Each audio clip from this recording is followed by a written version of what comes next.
Hi, I thought I would talk about Donkey Kong Country in general through the help of a whiteboard, and generally one thing I want to talk about is Donkey Kong Country 3.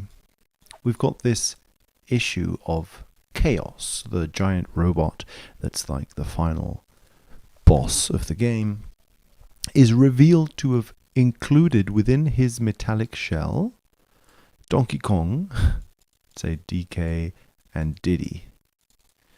I just try and draw them. Hat and a toupee. It's not, well, whatever this is. Okay. And then, having been revealed that these two guys were inside the shell of Chaos, this happens when Chaos dies, basically. Chaos falls flat onto the floor, the robot stops working, malfunction, two monkeys jump out. So, one question that appears for me is, well, were these monkeys essential in the operating of Chaos? I don't recall this being explicitly said. However, if that was so, how could we interpret this robot body, right? That's why I wanted to do this on the whiteboard, because I want to be a bit more general about this now. Less specific maybe, and talk in general terms, what could a robot body mean? And I think a robot body could, we could place a value on it of automation.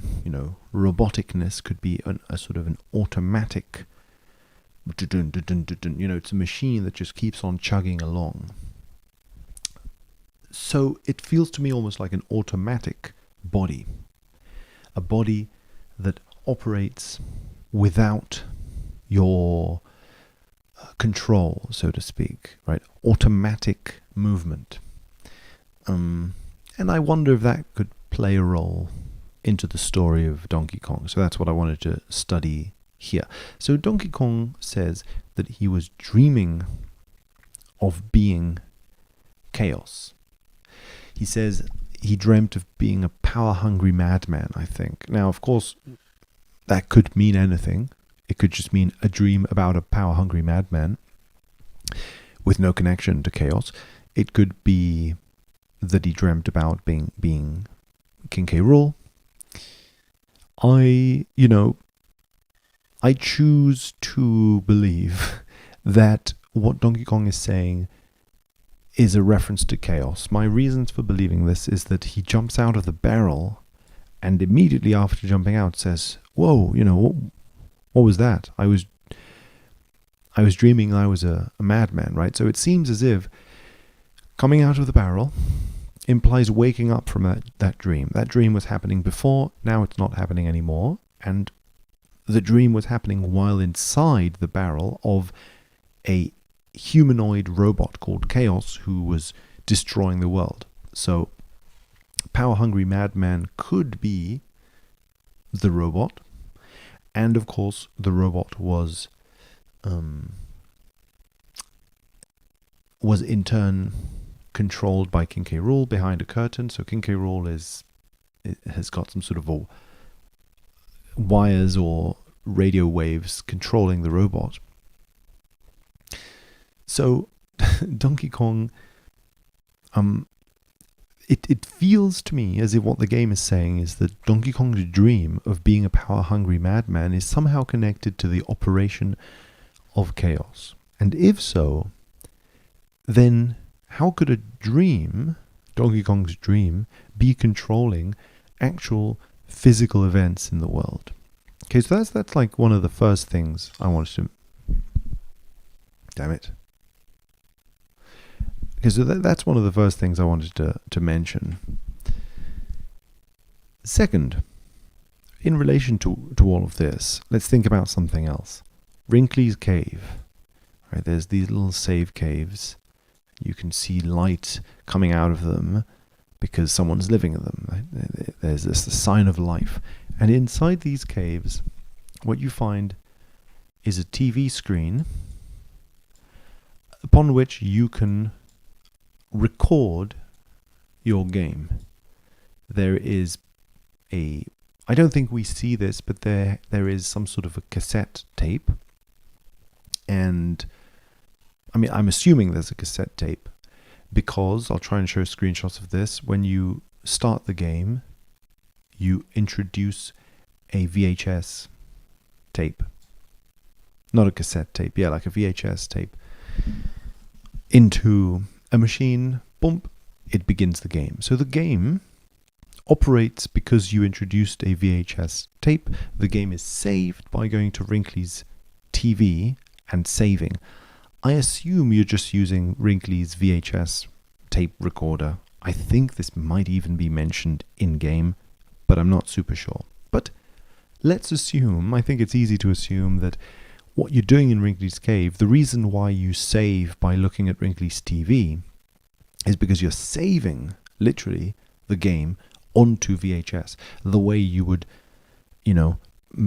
back in those days, save a TV program onto a VHS tape so that you can watch it later or something. So there is a memory, a copy of that game, that TV show, on a VHS tape. You can then watch it later, resume watching it later.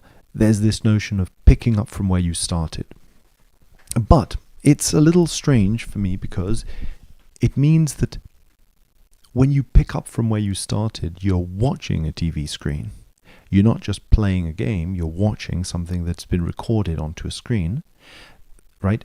What you do over there at the beginning of the game is place a VHS tape. So it suggests that what you're seeing in the game is a recording, right, of something that's already happened. You're not playing it in real time, it suggests. You're watching something that has already been played. And yet, at the same time, as you play in real time, you record your game by going to a VHS tape and recording it. So you're there's some sort of strange loop idea going on between what is being recorded and what is being played. When is the live action moment being put into some sort of memory storage to be looked at later? And when is that memory storage itself the very game that we are playing at the moment? That division between those two mediums to me is interesting and suggests some sort of a thematic connection, I think, with what Donkey Kong was saying earlier about the dream. Donkey Kong is dreaming that he is chaos, but then at the same time, chaos is what he is being right now. The physical reality of chaos destroying the world is happening right now in the game. I mean, it's happening as the game happens, right? But retrospectively, Donkey Kong refers to it as a dream that he had in the past, so to speak. So that it was something he was looking at with his eyes in a passive role, the way you just look at a dream. You just dream a dream. You're just lying in bed dreaming. You're not moving. You're not doing anything. The way Wrinkly might have this TV where you can plug in VHS tapes and watch them. So that's also a passive kind of state. You just sit and you watch. You're not performing any actions, so to speak. But in both the Donkey Kong chaos thing and the Wrinkly thing, there is an idea, I feel, that a confusion is being placed between what is it that is being watched or dreamed and what is it that's happening, so to speak. Where is action and where is memory of action, right? So something along those lines I feel is happening here, and I want to explore it a bit more. I don't know what to say now.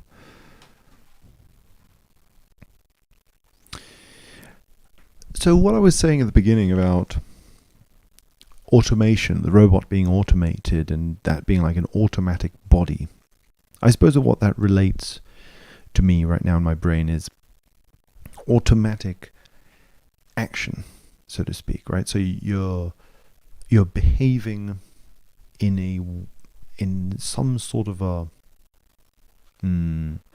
thoughtful or devoid of thought kind of way. I think that notion is similar both in Wrinkly's Cave, also, where the idea is, if you're looking at something on a screen, then what's happening on the screen is happening automatically. It's just running, right? There's no stopping it, so to speak. The images on the screen just run. There's no control of them. It's just something you're looking at. In the same way, you could act in such a way where you're in autopilot mode, so to speak, affected mostly by habits, by deeply, deeply ingrained habits and routines that you're not thinking about, and that therefore maybe are destructive to the environment.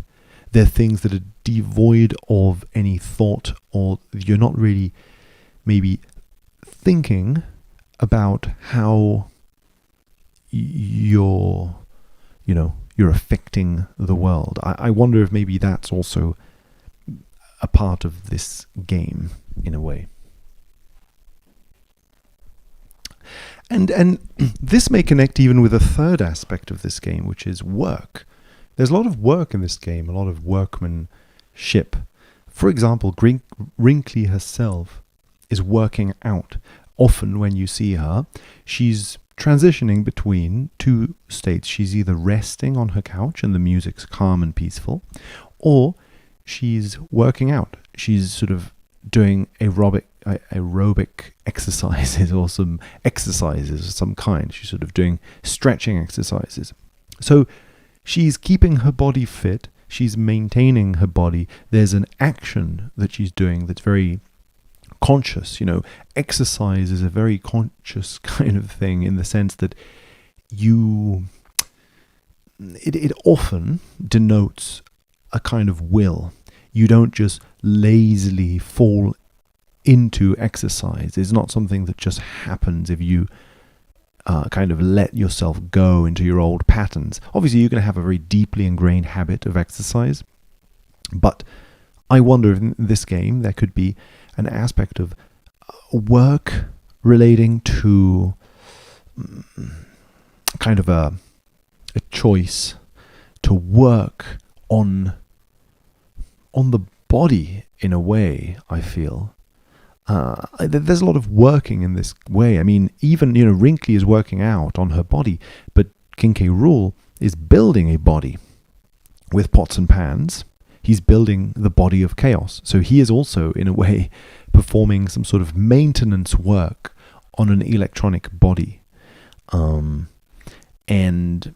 so, yeah, I wonder if maybe some of these themes about maintenance of work versus, the kind of passivity of watching versus action, things like that maybe could relate to the game in some way that I'll, continue to explore. Yeah, okay, thanks.